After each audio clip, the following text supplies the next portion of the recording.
is something that vexes a lot of our current society, although it was well known to certainly the founders of America, the understanding that property rights and liberty were just two sides of the same coin. They're as connected as could possibly be. 100 years before the founding, John Locke mentioned that every man has a property in his own person. So property is much more than just our physical things, isn't it?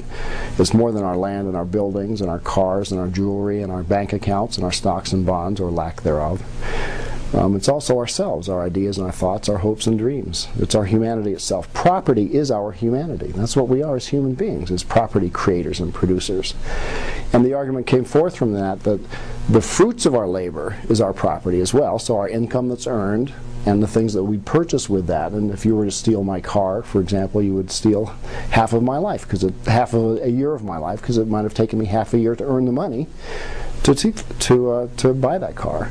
So property, crimes against property or crimes against people are really the same thing, because property is people. That's what we are. It's what human beings are. It's kind of an interesting concept. When you get into it at that deep level, you can follow the train of thought of political theory from John Locke, and actually you can go way back before that, but through 100 years after John Locke, you have the founding of America. You have John Adams saying that property is surely a right of mankind, as real as liberty. And furthermore, property must be secured, or liberty can't exist. Property rights precondition, they predetermine all the other rights. You can't possibly have the right to a free press if the government can just come and take your printing press. Or right to religion, freedom of religion, if the government can confiscate your church. Property rights precondition all other rights, and liberty itself.